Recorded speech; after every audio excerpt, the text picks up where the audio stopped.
Hello guys, मेरा नाम है रवि और स्टडी ग्लो में आपका बहुत बहुत स्वागत है। दोस्तों, आपको पता है कि सूरज है वो हमें हमेशा रोशनी देता रहता है, लेकिन कभी कभी वह रोशनी देते देते कभी कभी हमें तूफान भी देता है, और वही तूफान दोस्तों हमारे धरती तक आता है और उसे वैज्ञानिक डिटेक्ट करते हैं।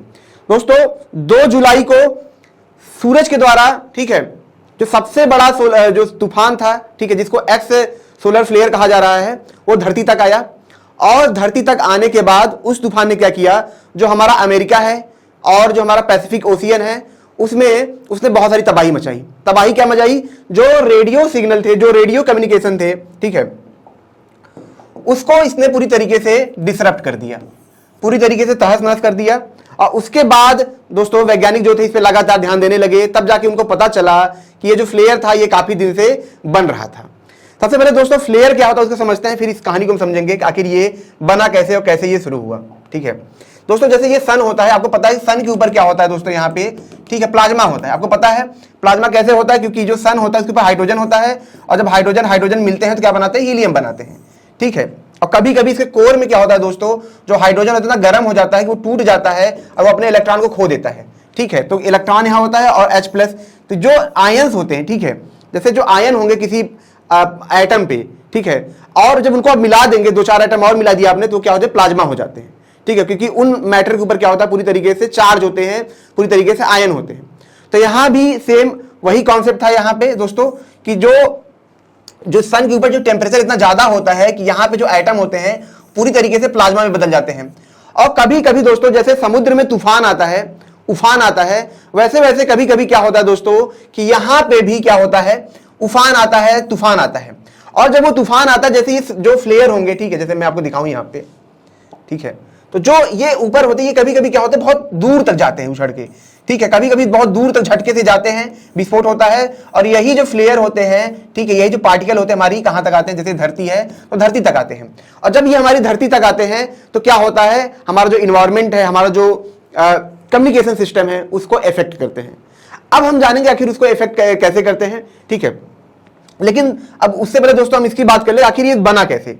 देखिए दोस्तों, इसकी जो जांच कर रही थी यूरोपियन स्पेस एजेंसी, जांच कर रही थी, ठीक है, लगातार इस पे निगरानी कर रही थी। और उन्होंने देखा कि ये जो बनना शुरू हुआ, ये बनना शुरू हुआ लगभग 27 जून के आसपास। क्या था? 25 से लेकर 27 जून के आसपास ये बनना शुरू हुआ।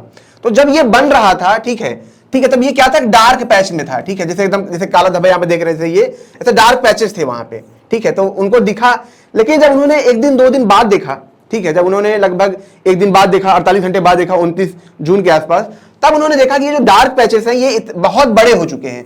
ठीक है, ये बहुत बड़े हो चुके हैं। ये कितने बड़े हो चुके थे? लगभग 3.5 बिलियन, ठीक है, बिलियन स्क्वायर किलोमीटर के आसपास ये बड़े हो चुके थे। ये इतने बड़े हो चुके थे। ठीक है, दूसरी चीज क्या था कि बड़े होने के साथ साथ जब ये उन्होंने देखा कि अच्छा, मैं आपको ये बता दूं, ये लगभग हमारे धरती के साइज से, ठीक है, लगभग 10 गुना ज्यादा बड़ा है। ठीक है, एरिया में। तो उन्होंने ये भी देखा, ठीक है, कि बड़े होते साथ साथ उन्होंने देखा कि ये उसने क्या किया कि 29 जून को ही इसने M क्लास का सोलर फ्लेयर पैदा किया। M क्लास क्या होता है? B क्लास क्या होता है? देखिए मैं आपको ये बता दूं कि जैसे अलग अलग लेवल के जो होते हैं तूफान होते हैं, जैसे जो सबसे अपर होता है X होता है, फिर M होता है, ठीक है, फिर C होता है, फिर B होता है, फिर ऐसे A होता है। ठीक है, तो जो X क्लास का होता है ये काफी खतरनाक होता है। ठीक है, इसकी मतलब काफी खतरनाक होता है, ये काफी हाई मतलब एनर्जेटिक होता है ये। ठीक है, जो M क्लास का होता है थोड़ा सा इससे कम होता है, लेकिन ये भी काफी खतरनाक होता है। C क्लास इससे थोड़ा कम होता है। ठीक है, तो जो X क्लास से अपर होता है, तो यही हमारी धरती तक आया था। अब उन्होंने देखा दोस्तों कि 29 जून को क्या हुआ था। ठीक है, 29 जून को क्या हुआ था कि जो M क्लास का जो सोलर फ्लेयर निकला, तूफान निकला, वो हमारी धरती तक उन्होंने देखा। लेकिन फिर क्या था कि उन वैज्ञानिकों को लगा कि मामला शांत हो गया होगा, लेकिन फिर कुछ और होता है। और क्या होता है कि 2 जुलाई को, ठीक है, उसी से X क्लास का मतलब बहुत बड़ा सोलर तूफान पैदा होता है। ठीक है, वो हमारी धरती तक आता है। अब मैं आपको यह भी बता दूं कि ये जो होते हैं सिर्फ रेडिएशन ही नहीं होते हैं। आप बात समझिए इसको, सिर्फ रेडिएशन ही नहीं होते हैं, बहुत ज्यादा आयनिक पार्टिकल भी होते हैं। ठीक है, ठीक है, बहुत सारे आयनिक पार्टिकल होते हैं जो क्या होता है हमारी धरती तक आते हैं। सिर्फ रेडिएशन ही नहीं होते हैं, लेकिन इनकी स्पीड इतनी ज्यादा होती है, लगभग आप मान चलिए इनकी स्पीड जो होती है लगभग 0.8 8c के आसपास होती है। इनकी स्पीड बहुत तेज होती है। जब इनकी स्पीड बहुत तेज होती है, आप बात समझिए, ठीक है, ये आयनिक पार्टिकल है, ठीक है, ये क्या है, आयनिक पार्टिकल है, ठीक है। अब जब ये आएंगे, ठीक है, हमारा जो कम्युनिकेशन सिस्टम है, ठीक है, जिससे हम बातें, आपको पता है कि वो क्या होता है, इलेक्ट्रॉनिक्स पे डिपेंड है, ठीक है भाई, उन्हें उसमें इलेक्ट्रॉन फ्लो हो रहे हैं, ठीक है, तभी तो सारा काम हो रहा है, तभी तो उसमें सारा कम्युनिकेशन हो पा रहा है, ठीक है, रेडिएशन निकलते हैं, ठीक है, जो होता है। अब क्या होता है दोस्तों कि ये क्या करते हैं, आते हैं, ठीक है, सीधा जब उसमें इंटर करेंगे, ये आयनिक पार्टिकल अपने आप में होते हैं, तो उनको डिस्टर्ब कर देते हैं, उनको पूरा तरीके से खराब कर देते हैं। मान के चलिए जैसे एक वायर है, इसमें क्या हो रहा है कि इलेक्ट्रॉन क्या कर रहा है, मूव कर रहा है। अब यहां से आयनिक पार्टिकल आए, ढेर सारे आए, ठीक है, अब प्लस प्लस अगर आगे, इसको क्या करेंगे, रिपेल करेंगे, अगर एक, ठीक है, प्लस माइनस आगे तो क्या अट्रैक्ट करेंगे, तो एक डिसरप्शन पैदा कर देते हैं, जिसकी वजह से जो कम्युनिकेशन होता है वो पूरा पूरा खराब हो जाता है। और यही चीज यहां पे मिली है, ठीक है, तो ये पूरा कारनामा था। अब दोस्तों आपको जान के ये भी हैरानी होगी, जो सबसे बड़ा तूफान आया था, जो सोलर तूफान आया था, वो कब आया था, वो आया था लगभग 2003 में आया था, लगभग जून में 2003 में ये तूफान आया था। और रिकॉर्ड के हिसाब से वो अभी तक का जो सबसे बड़ा तूफान था। और ये भी दोस्तों जो पाया गया है, जो एक्स पाया गया है, ये भी काफी बड़ा है, लेकिन उससे बड़ा नहीं है, लेकिन ये भी काफी बड़ा है, इसने भी काफी ज्यादा क्या किया है कि हानि पहुंचाई है। और दोस्तों कभी कभी आपने देखा होगा कि जो ऑरोरा पैदा होता है, जैसे ऑरोरा मतलब जैसे कि आपने देखा होगा कि जो हमारे नॉर्थ पोल है, साउथ पोल है, ठीक है, तो वहां पे जब ये फ्लेयर्स कभी कभी आते हैं तो बहुत तरीके के रंग भी दिखते हैं। तो ये इन्हीं सोलर तूफान की वजह से होता है, जो वहां से पार्टिकल निकल के आते हैं उनकी वजह से होते हैं। और ऐसे ही पार्टिकल दोस्तों मैं आपको ये भी बता दूं कि ये कहां से आते हैं, जैसे कहीं क्या हुआ, सुपरनोवा हुआ, एक्सप्लोजन हुआ।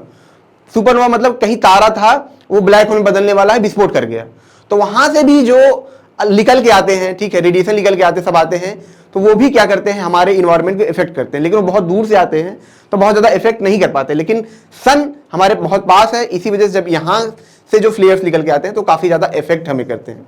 अब कुछ लोग सवाल पूछेंगे क्या सर इससे धरती भी खत्म हो सकती है, क्या पता, अगर बहुत, क्या पता किसी दिन सन ने ऐसी उल्टी कर दी तूफान की जो बहुत बड़ा हो, तो हो सकता है कि भाई हमारा अर्थ भी खत्म हो सकता है, लेकिन उसके चांस बहुत कम है।